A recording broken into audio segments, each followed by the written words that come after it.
ప్రభువైన యేసుక్రీస్తు నామములో ఈ ఆదివారపు ఆరాధనకు కూడుకొని వచ్చినటువంటి మీకందరికీ ప్రభు పేరట శుభములు తెలియపరుస్తుంటున్నాను. ఇంతవరకు మరి దేవుని సన్నిధిలో పాటల ద్వారా చక్కగా మనం ఆరాధన చేసి ఉంటున్నాం. ఈ సమయంలో దేవుని యొక్క వాక్యాన్ని మనం ధ్యానం చేసుకుందాం. యోహాను సువార్త 14వ అధ్యాయము 6వ వచనాన్ని చదువుకుందాం.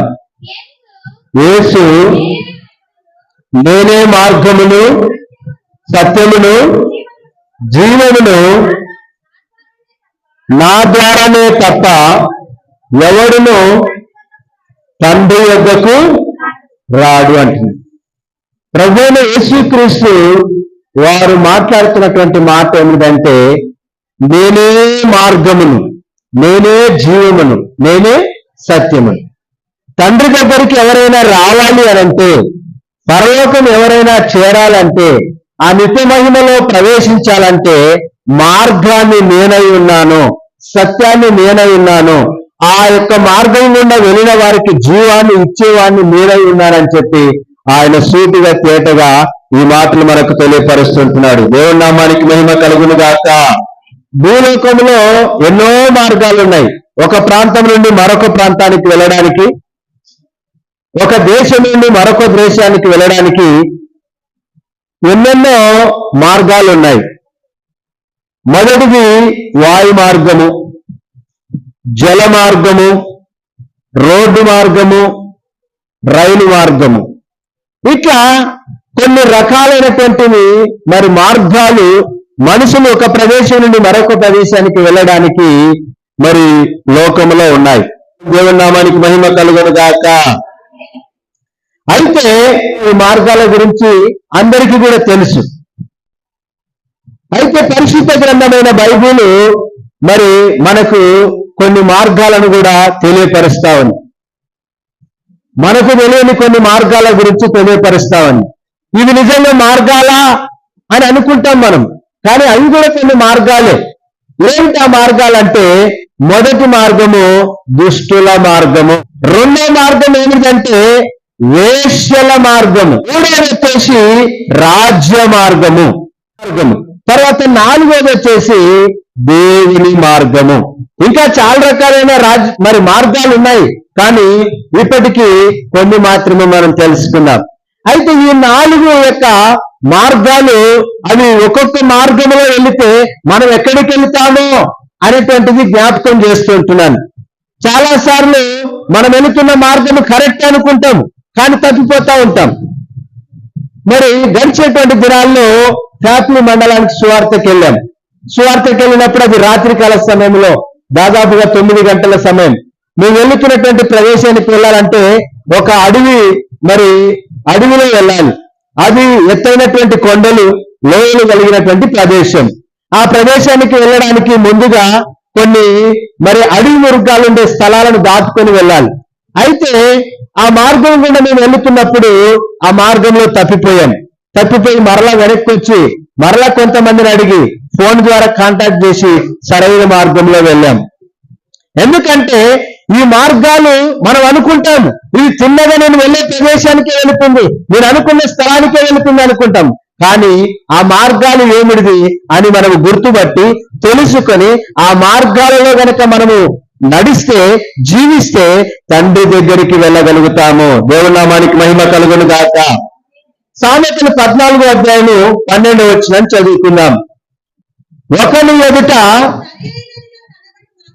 సరైనవిగా కనబడు మార్గము కలదు, అయితే తుదకు అది మరణమునకు త్రోవ తీయును అంటున్నాడు. నేను అనుకుంటా నేను నడుస్తున్న మార్గము, నేను వెళుతున్న మార్గం ఇది కరెక్ట్ అనుకుంటా, కానీ నా మార్గములో నేను అనుకున్న మార్గంలో వెళితే అది ఎక్కడికి నడిపిస్తుందంట? మరణానికి నడిపిస్తుందంట.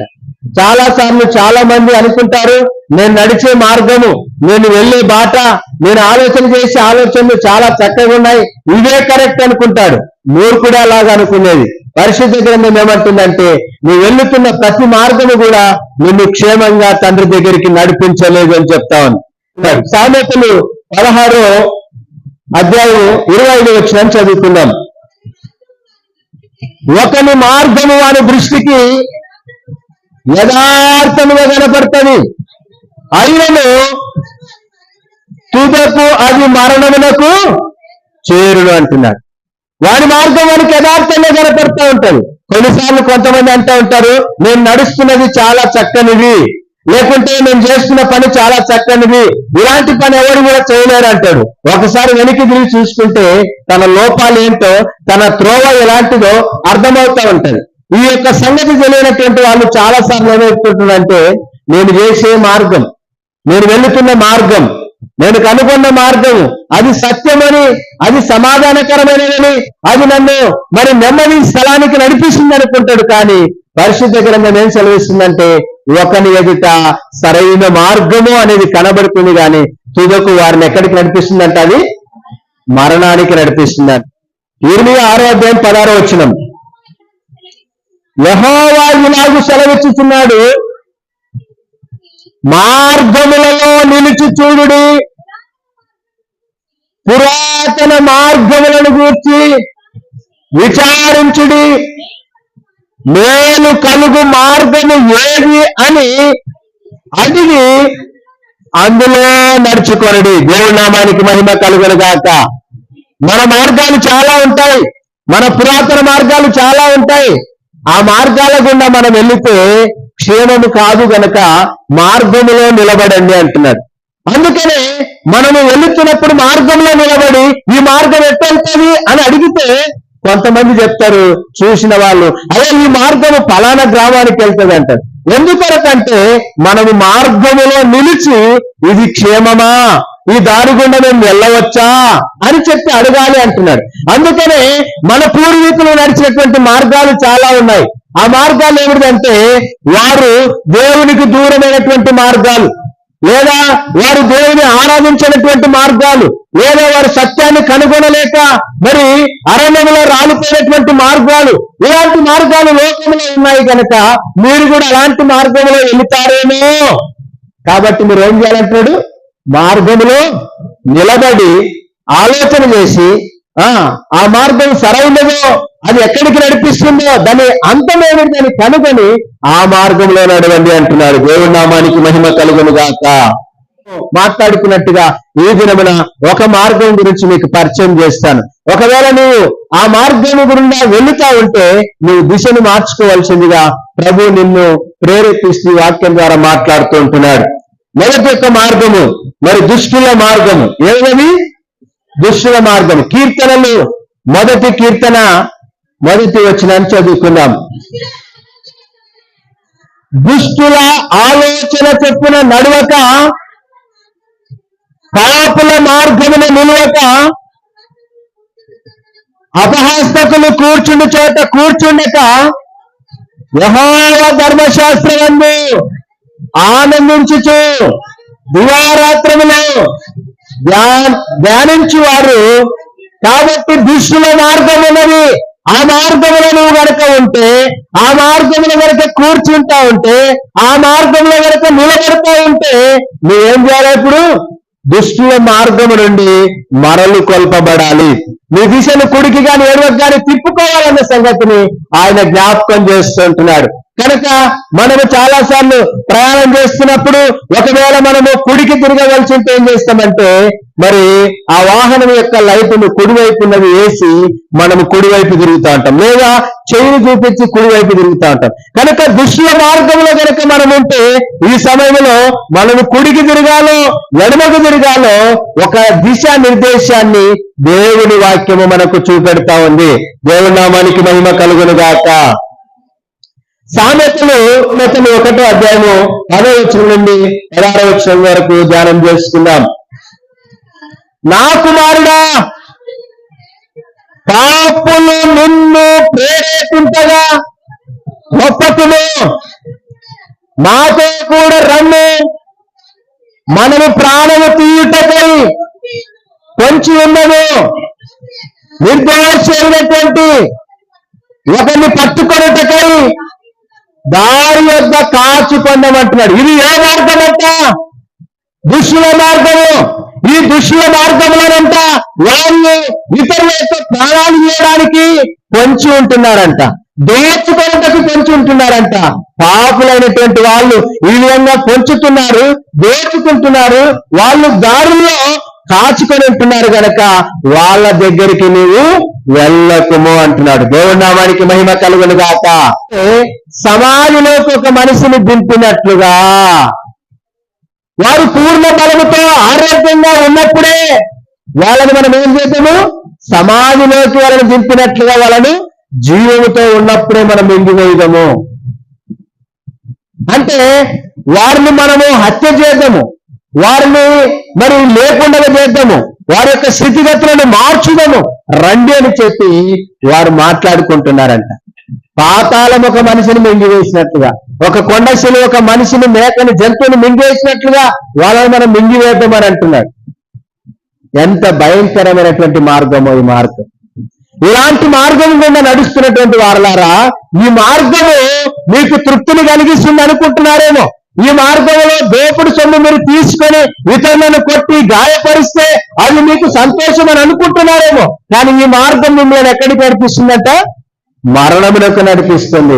ఈ మార్గాన్ని మీరు తెలుసుకోవాలా, ఈ మార్గాన్ని మీరు గుర్తుపట్టాలని చెప్పి దేవుడు మనకు జ్ఞాపకం చేస్తుంటున్నాడు. కనుక ఒక సహోదరుడా, ఓ సహోదరి, ఇలాంటి మార్గాలు లోకంలో ఉన్నాయి కనుక ఈ మార్గములోకి ఎవరైనా నిన్ను రమ్మంటే ఈ మార్గం నుండి నువ్వేం చేయాలి?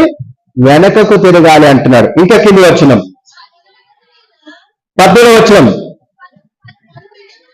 పలు విధములైన మంచి సొత్తు మనకు దొరుకును, మన ఇళ్లను దోపుడు సొమ్ముతోన నింపుకుందాము. కష్టం చేసి కాదు, మనము కష్టం చేసి మన యొక్క ఇంటిని నింపుకుందాము, మన కడుపుని నింపుకుందామని మాట్లాడతలేరు వాళ్ళు. ఎట్లా మాట్లాడుతున్నారు? దోపుడు సొమ్ము చేతనంట. ఇతరుల సొమ్మును మనం దొంగతనం చేసి, ఇతరుల యొక్క ధనాన్ని దొంగతనం చేసి మన కడుపు నింపుకున్నాము, మన ఇల్లు నింపుకున్నామని చెప్పి వాళ్ళు మాట్లాడుతూ ఉన్నారంట. అలాంటి వారి యొక్క దారిలోకి నువ్వు వెళ్ళకూడదు. ఆ దుష్టుల మార్గం, ఈ మార్గము యెహోవాకు హేయము. కాబట్టి ఎవరైనా ఈ మార్గము గుండా మీరు ప్రయాణం చేస్తుంటే ఈ మార్గము నుండి మీరు మరలు కొల్పబడాలి, వెనకకు తిరగాలని చెప్పి దేవుడు సూటిగా తేటగా మాట్లాడుతూ ఉంటున్నాడు. కనుక 16వ వచనం చదువుకుందాం. నా కుమారుడా, నీవు వారి మార్గమున పోకుము, వారి త్రోవలందు నడవకుండా నీ పాదము వెనకకు తీసుకొనమంటున్నాడు. ఒకవేళ వారి వెంట నడుస్తూ అలాంటి దాని కొరకై నువ్వు ఎగబడుతూ, దోపుడు సొమ్ముకై ఎగబడుతూ, కీడు చేయడం కొరకై ఎగబడుతూ వారి వెనుకలు వెళ్ళిపోయాయేమో. కొంతమంది ఎలాగుంటారంటే వాళ్ళు దొంగతనం చేయరు, వాళ్ళు కీడు చేయరు, కీడు చేసే వాళ్ళే వెంబడి, దొంగతనం చేసే వాళ్ళే వెంబడి వాళ్ళు ఏం చేస్తారంట? వెళ్ళిపోతా ఉంటారంట. కాబట్టి నువ్వు అట్లా కీడు చేసే వాళ్ళెంబడి, దొంగతనం చేసే వాళ్ళెంబడి, దోపిడి చేసే వాళ్ళెంబడి నువ్వు కూడా వెళితే నువ్వు కూడా ఏమైపోతావు? దోషివైపోతావు. ఆ మార్గంలో ప్రమాదం ఉంది గనక, అది నిన్ను మరణానికి నడిపిస్తుంది గనక నీ అడుగులు ఏం చేయమంటున్నాడు? వెనక్కి తీసుకోమంటున్నాడు. దేవుడి నామానికి మహిమ కలుగును గాక. సామెతలు 4:16 వచనం చదువుకుందాం. అట్టివాడు కీడు చెయ్యనిది వాళ్ళు నిద్రింపరు, ఎదుటి వారిని పడద్రోయనిది వారికి నిద్ర పట్టదు అంటారు. ఇలాంటి మనిషిని ఎవరినైనా మన గ్రామంలో చూశారా? ఈ మనిషికి ఉన్న స్వభావం ఏమిటంటే, లక్షణం ఏంటంటే, ఈయన మార్గం ఏంటంటే, ఈయన నిర్దేశం ఏంటంటే, ఒక మనిషిని పడద్రోసేంత వరకు నిద్ర రాదంట. ఒక మనిషి మీద దుమ్ము చల్లేంత వరకు, ఒక మనిషి మీద బురద చల్లేంత వరకు, ఒక మనిషిని తిట్టి ఆరిపోసుకునేంత వరకు ఇతనికి నిద్ర రాదంట. ఒకవేళ నిద్రపోదామంటే కూడా నిద్ర రాదంట. లాస్ట్కు పండుకునే ముందరనైనా వాళ్ళని పడద్రోసి వారిని దూషించి తూలనాడి అప్పుడు ప్రశాంతంగా నిద్రపోతాడంట. ఎవరి మార్గం ఇది? దుష్టుల మార్గం. ఒకవేళ ఇలాంటి మార్గంలో గనక మనముంటే నేనుంటే ఇప్పుడు ఏం చేయాలంటే నా అడుగులని వెనక్కి తీసుకోవాలా. తీసుకుందామా మరి అడుగులను వెనక్కి? లేకుంటే అట్లనే పోదామా? ఇంకా సత్యంత వరకు అట్లనే పోదామా? యవనస్తుడిగా ఉన్నప్పుడు అలాగే ఉన్నావు, నడిప్రాయంలో ఉన్నప్పుడు అలాగే ఉన్నావు. నీకు తెల్లంటుకలు వచ్చిన తర్వాత కాలు కాటికి చాపుతుంటే కూడా ఇంకా ఇలాంటి స్వభావంలో కనుక కొనసాగుతా ఉంటే నీ బుద్ధి, నీ గుణాన్ని, నీ మార్గాన్ని నువ్వేం చేయాలంటున్నాడు? మార్చుకోవాలంటున్నాడు. నువ్వు మార్చుకోకపోతే ఆయన ఏం చేస్తాడో కూడా తెలియపరుస్తా ఉన్నాడు. కనుక ప్రభువునందు దేవుని సంగమా, మనమందరం కూడా ఈ దుష్ట మార్గముల నుండి బయటికి రావాలి. ఈ దుర్మార్గపు యొక్క మనుషులను వెంబడించే ఆ పద్ధతిని మనం అనుసరించడం మానుకోవాలి. కొంతమంది అంటా ఉంటారన్నమాట, నేనేం చేయను అని అంటాడు. నువ్వు వారి అంట వెళ్ళడం కూడా తప్పే. చట్టంలో ఒక రూల్ ఏమిటంటే దొంగతనం చెయ్యని చెప్పినోనికి చేసినోనికి ఇద్దరికి కూడా శిక్షనే ఉంటుంది. నువ్వు వాడిని సంపు, వాడిని కొట్టు, వాడిని గాయపరచని చెప్పినోనికి అట్లా చేసినోనికి కూడా ఉంటుంది. మనం ఏమనుకుంటామంటే ఆ చెప్పినటువంటి వ్యక్తిని వదిలిపెట్టి చేసిన వ్యక్తిని పట్టుకుంటాం. వీడు దుర్మార్గుడు, వీడు దుష్టుడని. వారి వెనుకల ఉన్నాడు వానికంటే భయంకరుడు. కాబట్టి ఈ విషయాన్ని మనము జ్ఞాపకం చేసుకోవాలి. ప్రభునందు దేవుని సంగమా, ఒకవేళ అలాంటి వారిని వెంబడించే వాళ్ళు చాలా మంది ఉన్నారు. మీరు అలాంటి వాళ్ళు కాదు నాకు తెలుసు, కానీ అలాంటి వాళ్ళని వెంబడిస్తున్నారు, అలాంటి వాళ్ళని ప్రోత్సహిస్తున్నారు, అలాంటి వాళ్ళని ఖండించడం లేదు. అంటే నువ్వు కూడా వాళ్ళతోనే చేయగలుపుతున్నట్టు అనే సంగతిని జ్ఞాపకం చేస్తుంటున్నాను. దేవుని నామానికి మహిమ కలుగును గాక. సామెతలు 22వ అధ్యాయము 5వ వచనం చదువుకుందాం. ముళ్ళును ఉరులును మూర్ఖుల మార్గములో ఉన్నవి. ఇక్కడ ఏమిటంటున్నారంటే మూర్ఖుల యొక్క మార్గంలో ఏముంటాయంట? ముళ్ళు ఉంటాయంట. వాడెంతటి పోతే నీకు కూడా ఏమి ఇరుగుతాయి? ముళ్ళు ఇరుగుతాయి. అందుకే కొన్నిసార్లు అంటూ ఉంటారు కదా, ఆవులెంపడి బర్రెలెంపడి పోయి ఆవులు ఏం చేసినాయంట? చెడుగు తిన్నాయంట. అట్లా నీవు కూడా మూర్ఖుల వెంబడి వరకు పోతే, వాళ్ళని అనుసరిస్తే నీకు కూడా ఏమిరుగుతాయి?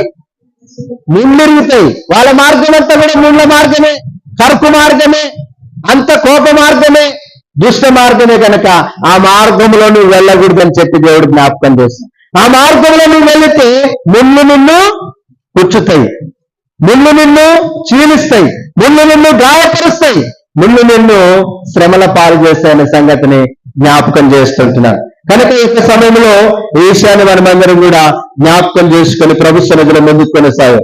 తర్వాత వారి దారిలో, అంటే దుష్టుల యొక్క దారిలో రెండోది ఏముందంట? ఉరి ఉందంట. ఉరి ఉంది.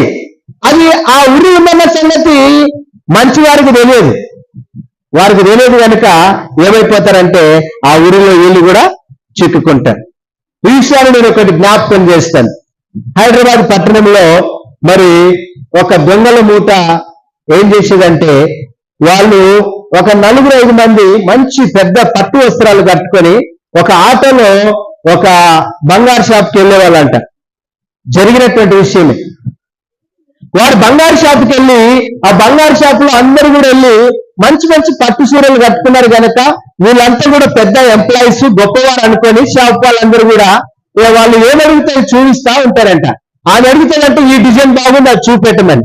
ఇంకొక కామెంట్ అంటే ఇంకోటి చెప్తారు. అంటే అక్కడ ఉన్నటువంటి కస్టమర్లని వాళ్ళు కన్ను ఎమార్చడం కొరకు రకరకాల డిజైన్స్ అడుగుతారంట. అడుగుతా ఉంటే ఒక డిజైన్ తీసుకొని చేతిలో పట్టుకుంటే పక్కల్లో 2 చిన్నపిల్లలు ఉంటారంట. ఎవరంటారు? చిన్నపిల్లలు. వాళ్ళు కూడా వాళ్ళ పిల్లలే. వాళ్ళకు ట్రైనింగ్ ముందరనే ఉందనమాట. కనుక వీళ్ళు పట్టుకోవడానికి పెట్టగానే ఈ పాప ఒక నెక్లెస్ తీసుకొని ఇంకొక నెక్లెస్ తీసుకొని చక్కగా కొద్దిసేపు అయిన తర్వాత వాళ్ళ షాప్ లో నుంచి బయటకు వెళ్ళిపోతారంట. బయటకు వెళ్ళిపోతే వాళ్ళకు ఒక ఆటో ఉంది కదా, ఆటో ఎక్కడైతే పెట్టారో వాళ్ళందరికీ తెలుసు. ఈ పిల్లలు కిందకి వెళ్ళి ఆటోలో కూర్చుంటే వీళ్ళు కొద్దిసేపు అయిన తర్వాత ఏం చేస్తారంట, ఈ సామాన్లు మాకేం నచ్చలేదు, ఈ నగలు నచ్చలేదు, మరలా మేము రేపు వస్తామని చెప్పేసి షాప్ లో నుంచి వెళ్ళిపోతారంట. ఇన్ని తీపించిన తర్వాత వాళ్ళు అన్ని సర్దుకునే లోపల వీళ్ళంతా ఏం చేశారు, షాప్ లో నుంచి బయటకు వచ్చి ఆటో ఎక్కితే ఆటో డ్రైవర్ కూడా ముందే తెలుసు వీళ్ళు దొంగలని. కనుక ఆయన ఏం చేస్తాడంటే రాజమార్గం గుండా కాకుండా వేరే మార్గాల్లో దొంగ మార్గాల్లో ఆటోని త్వరగా పోనిస్తాడంట. ఇక వాళ్ళు దొరకరు. వాళ్ళు ఏమైనా ఎంప్లాయీస్ కనుక ఎక్కడైనా వాళ్ళు దొరుకుతారా? అంతే దొంగల మూట. వాళ్ళ ఫేస్లు గుర్తున్నా ఏమున్నా ఎవరు ఏం చేయలేని పరిస్థితి. వాళ్ళు అక్కడ ఇక్కడ చూసి అట్లా అయిపోతున్నారంట. కొన్ని రోజులు అలాగే జరిగిపోయిందంట. జరిగిపోయిన తర్వాత ఆటో డ్రైవర్కి ఒక రోజున అర్జెంట్ పని పడిందంట. పనిబడి నాబోటోని ఏమన్నాడంట, అరే ఈ రోజు నువ్వు ఆటోకి పోతే ఇదిగో సాయంకాలం 6 గంటల నుంచి 12 గంటల వరకే నీకు, ఈ మధ్య కాలంలో నువ్వు ఆటోని ఒక కస్టమర్ వస్తాడు, వాళ్ళని తీసుకెళ్లి షాపుకి తీసుకెళ్లి ఇంటికి తీసుకురావాలి, ఆయా మార్గాల గుండా నువ్వు వాళ్ళని తీసుకొని రావాలి, త్వరగా రావాలి, వాళ్ళు చెప్పినట్లు వెళ్ళాలని చెప్పాడంట. ఈ మనిషికి తెలియదనమాట. అతడేమో దుష్టుడు అన్న సంగతి ఈ మనిషికి తెలియదు కనుక ఈ మనిషి తిన్నగా ఆటోను మోనిచ్చి షాప్ దగ్గర ఆపాడంట. యథాస్థితిగా దొంగతనం జరిగిందంట. వాళ్ళ కొరకు ఆ ఆటో కొరకు పోలీసులు చాలా కాలం నుంచి కాచుకొని ఉన్నారంట. కాచుకొని ఉంటే ఈ రోజున అసలు డ్రైవర్ వెళ్ళాడా, నకిలీ డ్రైవర్ వెళ్ళాడు. వెళ్తే ఆయనకు రోజు వెళ్ళేవాడికైతే రూట్లు బాగా తెలుసు, చక్కచక్కగా తప్పించగలుగుతాడు, మార్చగలుగుతాడు. ఇతనికి తెలియదు కనుక ఇతడు ఏం చేశాడంటే చిన్నగా పోనిస్తామంటే పోలీసులు పట్టుకున్నారంట. ఈ డ్రైవర్ అంటాడంట, ఈ వాహనం నాది కాదయ్యా, వేరే వాళ్ళది, నేను ఓన్లీ ఈ రోజు యాక్టింగ్ డ్రైవర్ గా వచ్చానంటే అవన్నీ మాకు తెలియదు. ఇదిగో ఈ రోజున పలానా షాప్ లో దొంగతనం జరిగింది, మీరందరూ కూడా దొంగలు, ఆటోతో సహా ఈ ఆటో చాలా రోజుల నుంచి దొరకకుండా జరుగుతుందని చెప్పేసి అతను తీసుకెళ్లి జైల్లో వేశారంట వారితో పాటు. ఇప్పుడు ఈ మనిషి ఏమైపోయినాడు? ఇతనికి ఉరి ఒడ్డిన సంగతి తెలియదు. దుష్టుల మార్గంలో ఏముంది? ఉరి ఉంది, ముళ్ళున్నాయి. ఆ మార్గంలో ఇతను వెళ్ళాడు గనక ఇతనికి కూడా ఏం గుచ్చుకున్నాయి? ఇప్పుడు ముళ్ళు గుచ్చుకున్నాయి. శ్రమ వచ్చింది, డబ్బులు ఖర్చు అయ్యాయి, బెయిల్ కొరకు నానా తిప్పలు పడాల్సి వచ్చింది. తర్వాత మరి ఊరిలో అతడు చిక్కుకుపోయినట్లుగా అతని పేరు మరి నకిలీ దొంగల స్మగ్లర్ గా మరి ముద్రించబడడం జరిగింది. ఆ ఊరు అతనికి తెలుసా? అందుకని మనం దేవుని సన్నిధిలో ఎప్పుడు కూడా మరి దుష్టుల మార్గాన్ని అనుసరించకూడదని చెప్పి దేవుడు మనకు జ్ఞాపకం చేస్తున్నాడు. దేవుని నామానికి మహిమ కలుగును గాక. ఇర్మియా 8వ అధ్యాయం 6వ వచనం చదువుకుందాం. ఇర్మియా 8వ అధ్యాయం 6వ వచనం. నేను చెవి ఎక్కి అలాంటి దుష్టుల మాటలు విన్నాను, పనికి మారిన మాటలు వారు ఆడుకొనుచున్నారు. దుష్టుల యొక్క మార్గములో, దుష్టుల యొక్క గుంపులో ఏముంటాయంట? పనికి మారిన మాటలు ఉంటాయంట. ఇతరుల కాపురాలను, ఇతరుల జీవితాలను ఆరిపోసుకొని వారి యొక్క జీవితాలను బట్టబయలు చేసి వారు తుత్తనీయులుగా చేసేటువంటి పరిస్థితిలో వారి యొక్క మరి మాటలు ఉన్నాయంట. దేవుడు అంటున్నాడు ఈ మాట, నేను చెవి ఎగ్గి వారి మాటలు విన్నాను, వారి యొక్క మాటలు ఇలాగున్నాయంటున్నాడు. అన్ని కూడా పనికి మారిన మాటలంట. అవి పనికొచ్చే మాట ఒక్కటి కూడా లేదంట. కొంతమంది మాట్లాడతారనమాట, నోరు తెరిచి నోరు మూసేంత వరకు కూడా ఏం మాట్లాడతాడో అతనికే తెలియదు, కానీ ఆ మాటల వల్ల ఒక్క మనిషికి కూడా లాభం ఉండదు, లేదా తనకు కూడా లాభం ఉండదు. కానీ మాట్లాడుతూనే ఉంటాడు. ఆ మాటలన్నీ కూడా ఏం మాటలు? పనికి మాలిన మాటలు. ఒకవేళ నీవు ఇలాంటి యొక్క మార్గంలో కనుక నడుస్తుంటే నువ్వేం చేయాలి? ఇప్పుడు మార్గం నుండి బయటికి రావాలని చెప్పి దేవుడు నీతోనే సూటిగా మాట్లాడుతుంటున్నాడు. దేవుడి నామానికి మహిమ కలుగును గాక. వారందరూ కూడా అట్లా మాట్లాడుతూ ప్రతి వాడు కూడా తనకిష్టమైన మార్గంలోకి వెళ్ళిపోతున్నాడంట. ఎందుకు? దుష్టునికి ఒక క్రమం గాని, ఒక పద్ధతి గాని, ఒక నియమం గాని, నిబంధన గాని వాడికి ఉండదు. వాడు బుద్ధి ఎట్లా వదిలితే అట్లా వెళ్ళిపోతాడనమాట. అందుకని అలాంటి వాళ్ళని ఏమంటారంటే వాడి కుక్క బుద్ధి ఎప్పుడెట్లా ఉంటాడో తెలియదు అని అంటారు. అందుకనే వారు తమకి ఇష్టమైన మార్గంలో వెళ్ళిపోతున్నారంట. ఈ మార్గం మంచిది, ఈ మార్గం చెడ్డది అనేది ఏమి ఉండదు. అది మార్గం కనపడిందా వెళ్ళిపోవడమే. ఇంకా కాబట్టి ఇలాంటి మార్గాల్లో గనక మనం ఉంటే మన బ్రతుకులను దిద్దుకోవలసిందిగా ఆయన మనకు జ్ఞాపకం చేస్తుంటున్నాడు. తర్వాత ఇర్మియా 15వ అధ్యాయము 7వ వచనం చదువుకుందాం. అలాంటి వాళ్లకు దేవుడు ఎలాంటి పరిస్థితులను కలిగించబోతున్నాడో కొన్ని మాత్రమే.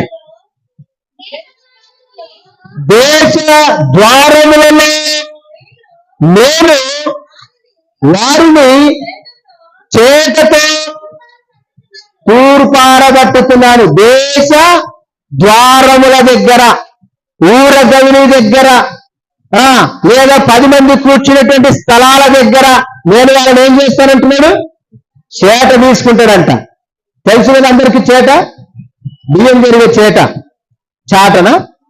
ఆ చాటను తీసుకొని అందులో అలాంటి దుర్మార్గులనల్లా, ఆ దుష్టులనల్లా వేసి ఆయన ఏం చేస్తాడంట? తూర్పు ఆరబడతాడంట. ఇట్లా తూర్పు ఆరబడితే ఆ గింజలన్నీ కూడా ఏవైతాయి? కింద పడతాయి అన్నమాట. అవి చేటలో ఉన్నంత వరకు, కుదురుగా ఉన్నంత వరకు ఎవరు కనపడలే. ఇప్పుడు తూర్పు ఆరబడినాక అందరికి కనపడతాయి అన్నమాట. ఇవి అంటే దేవుడు ఏమంటున్నాడంటే, వాళ్ళను నేను సభ ముందరికి తేబోతున్నాను అంటున్నాడు. వాళ్ళని నేను ఇదిగో మరి ప్రజల ముందర నిలబెట్టబోతున్నానని చెప్పి ఆయన మాట్లాడుతున్నాడు. తర్వాత ఇంకా కింద వచ్చినప్పుడు చదవండి. నా జనులు తన మార్గములను విడిచి నా యొద్దకు రాదు కనుక వారిని సంతానహీనులుగా చేయుచున్నాను అంటున్నాడు. వారు ఒకవేళ మనసును మార్చుకుంటారేమో, పద్ధతిని మార్చుకుంటారేమో, మార్చుకొని ఆ దగ్గరికి వస్తారేమో అని వెయిట్ చేసినాడు. కానీ రాలేదంట. ఇప్పుడు వాళ్ళకి ఇచ్చేటువంటి సమయం ఏంటంట? సంతానహీనులుగా వాళ్ళని చేస్తారంటున్నాడు. మొదటిది. రెండవది, వాళ్ళు పూర్తిగా నాశనమయ్యేంత వరకు కూడా ఆయన వదిలిపెట్టాడంట. మొదటిదేమో సంతానహీనులుగా చేస్తానంటున్నాడు, రెండోదేమో వాళ్ళు నాశనమయ్యేటట్లుగా చేస్తానని చెప్పి ఆయన మాట్లాడుతున్నటువంటి మాట. దేవుని నామానికి మహిమ కలుగును గాక. కాబట్టి నీవు ఒకవేళ నీ మనసును మార్చుకోగలిగితే నీవు ధన్యుడవే, ధన్యురాలవే. ఆ మార్గం నుండి బయటికి రాగలిగితే నీవు దేవుని యొక్క చిత్తములో గొప్పవాడవన్న సంగతిని జ్ఞాపకం చేస్తుంటున్నాను. తర్వాత చూడండి, ఇర్మియా 18:11 చదువుకుందాం. యెహోవా సెలవిచ్చిన మాట ఏమనగా, మీ మీదికి తెచ్చుటకై నేను కీడును. ఆయన అంటున్నాడు, మీరు మనసు మార్చుకోవడం లేదు, మార్గాన్ని మార్చుకోవడం లేదు కనుక నేనేం చేస్తున్నానంటే మీ మీదికి కీడు కల్పించే ప్రయత్నాన్ని నేను చేస్తున్నాను అంటున్నాడు. తర్వాత, నేను మీకు విరోధముగా అతి విధముగా యోచన చేస్తున్నాను. మీరందరూ కూడా మీ మీ దుష్ట మార్గములను విడిచి మీ మార్గములను, మీ క్రియలను చక్కపరచుకొనుడి. దేవుడి నామానికి మహిమ కలుగును గాక. మీరు మీ దుష్ట మార్గాలను, మీ మనసుని మీరు దిద్దుకోండి, మీరు మార్చుకోండి అని చెప్పి ఒక అవకాశాన్ని దేవుడు మనకు కలగజేస్తాను. దేవుడు అవకాశాన్ని ఇస్తా ఉంటే మరలా మనం ఏం చేస్తున్నాము? ఇచ్చిన ప్రతి అవకాశాన్ని కూడా తుత్తనీలుగా చేసుకొని దాన్ని స్కిప్ చేసి మనం ముందుకు దాటుకొని మనం చేసే పనులు మనం చేసుకుంటూ వెళ్ళిపోతాం. జాగ్రత్త, దేవుడు మీతోనే మాట్లాడుతూ ఉన్నాడు కనుక మీరు ఈ యొక్క సమయంలో మరి కీడుని ఆయన మీకు ఉద్దేశిస్తున్నాడు. మీ మార్గములను, మీ దుష్ట క్రియలను మీరు చక్కపరచుకోండి అంటున్నాడు. చక్కపరచుకోవాలంటున్నాడు. హిజ్కియాతో ఏమన్నాడు? మీ ఇంటిని చక్కబెట్టుకున్నాడు. ఆయన చక్కబెట్టుకున్నాడు. అందుకని ఇక్కడ కూడా ఏమంటున్నాడంటే, నీవు నీ యొక్క మార్గములను, నీ క్రియలను, దుష్ట క్రియలను విడిచి నీవు చక్కబెట్టుకో అంటున్నాడు. మరి చక్కబెట్టుకుంటామా? అవకాశం దేవుడు ఇస్తున్నప్పుడు వాడుకుంటామా? ఆ విధంగా మనము వాడుకుంటే ధన్యులమే. 27:3 చదువుకుందాం. సైన్యములకు అధిపత్యము ఇశ్రాయేలీయుల యొక్క దేవుడనగు యెహోవా ఇలాగు సెలవిచ్చుచున్నాడు, నేను ఈ స్థలమున మిమ్మును నివసింపజేయునట్లు మీ మార్గములను, మీ క్రియలను దిద్దుకొని అంటున్నాడు. ఎందుకంటే మీరుండే ప్రదేశంలో, మీరుండే యొక్క దేశంలో, మీరుండే గ్రామంలో, మీరుండే ఇంటిలో, మీరుండే సంఘంలో మీరు ఉండాలంటే ఏం చేయాలంటున్నాడు? మీ మార్గాలను, మీ క్రియలను మీరేం చేయాలంటున్నాడు? దిద్దుకోవాలంటున్నాడు, దిద్దుకోమంటున్నాడు, చక్కపరుచుకోమంటున్నాడు. అవకాశాలనైనా మన కొరకు ఇడుస్తా ఉన్నాడు. మొదటి ఏమన్నాడు? చక్కపరుచుకోని అన్నాడు. రెండోది ఏమంటున్నాడు? నీ యొక్క క్రియలను మార్గాన్ని దిద్దుకో అని చెప్పి ఆయన మనకు తెలియపరుస్తా ఉంటున్నాడు. మరి దిద్దుకునే ప్రయత్నం చేస్తున్నామా? ఇంకా బిగుసుకొని పోతున్నామా? దిద్దుకుంటే అది మనకు ఎంతో క్షేమాన్ని కలిగిస్తుంది. ఎందుకంటే చివరికి ఆయన చాలా ప్రేమ కనికరమ కలిగిన వాడు గనక, దయాగుణం కలిగిన వాడు గనక, క్షమించేవాడు గనక, ప్రేమపూర్ణుడు గనక ఆయన ఏమంటున్నాడంటే చివరిగా ఇంకొక మాట మన కొరకు అంటా ఉన్నాడు. ఏమంటున్నాడు చూద్దాం ఒక మాట. యెషయా గ్రంథము 55:2 చదువుకుందాం. చెడు మార్గంలో నడుచుకొనుచు లోబడనల్లని ప్రజల వైపు దినమంతయు నా చేతులు, ఆయన దినమంతా చెప్తున్నాడంట మన కొరకు. నా కుమారుడా, నా కుమార్తె, ఇకనైనా నీ యొక్క ప్రవర్తనను దిద్దుకుంటావా? ఇకనైనా నీ మార్గాన్ని చక్కబెట్టుకుంటావా? రా, చక్కబెట్టుకొని నా దగ్గరికి రా అని చెప్పి ఆయన దినమల్లా కూడా చేతులు కాపి వస్తే మనల్ని ఆయన కౌగిలించుకోవాలని, ఆయన సన్నిధిలో ఉంచుకోవాలని, ఆయనతో నిలబెట్టుకోవాలని చెప్పి ఎదురు చూస్తున్నాడంట. తప్పిపోయిన కుమారుని కొరకు తండ్రి ఎదురు చూసినట్లుగా మన మార్గములలో, మన క్రియలలో, మన ఆలోచనలలో మనం తప్పిపోయినప్పుడు మనల్ని సరిచేసి ఆయన తన సన్నిధిలో చేర్చుకోవాలని చెప్పి ఆయన దినమెల్ల చేతులు చాపుతున్నాడంట. నీ కొరకు, నా కొరకు ఆయన చేతులు చాపి ఆయన చేతులు ఎంత నొప్పి పెడుతున్నాయో. మనం ఏదైనా ఒక చెయ్యిని కొద్దిసేపుని చాపించాలంటే ఎంతో నొప్పి పెడుతుంది, భారం అనిపిస్తుంది, బాధ అనిపిస్తుంది. కానీ దేవుడంట మన కొరకు దినమెల్లా అంటాడు. ఆయన 24 గంటలు కూడా నీ కొరకు చేతులను చాపే ఉంచాడంట. ఇకనైనా నా కుమార్తె వస్తుందేమో, ఇకనైనా నా కుమారుడు వస్తాడేమో, నా దగ్గరికి వస్తాడేమో, తన బ్రతుకుని దిద్దుకుంటాడేమో, నన్ను క్షమించమని అడుగుతాడేమో అని చెప్పి ఆయన దినమెల్లా చేతులు చాపుతున్నాడంట. ఇకనైనా ఈ అవకాశాన్ని వాడుకుంటామా? ఈ అవకాశాన్ని మనం సద్వినియోగం చేసుకున్నామా? కీర్తనలు 119:66. కీర్తనలు 119:66. నేను నీ ఆజ్ఞల యందు నమ్మిక ఉంచి ఉన్నాను, మంచి వివేచన, మంచి జ్ఞానము నాకు నేర్పుము. ఈ మాట గనక మనం అనగలిగితే, ప్రభువా నువ్వు చేతులు చాపున్నావన్న సంగతిని ఒకవేళ ఇంతవరకు నీకు అర్థము కాకపోతే ఆయన ఇప్పుడు తెలియపరిచాడు గనక, ఇదిగో ఆయన చేతులు చాచున్నాడు నీ కొరకే. ఇంకా ఆయన నీ కొరకు దీర్ఘశాంతము కలిగి చేతులు చాపున్నాడు గనక ఆయన చేతుల దగ్గరికి నువ్వు వచ్చి, ఆయన పాదాల దగ్గరికి వచ్చి, ప్రభువా నాకు మంచి వివేచన, మంచి జ్ఞానాన్ని, నీ మార్గాన్ని అనుసరించే మనసును నాకు దయచేస్తావా అని చెప్పి నువ్వు ఆయన దగ్గరికి వచ్చి ఆయనను అడిగినట్లయితే తప్పకుండా ఆయన నిన్ను క్షమిస్తాడు, తన సన్నిధిలో చేర్చుకుంటాడన్న సంగతిని జ్ఞాపకం చేస్తుంటున్నాను. కనుక మనమందరం కూడా ఒక తీర్మానంలో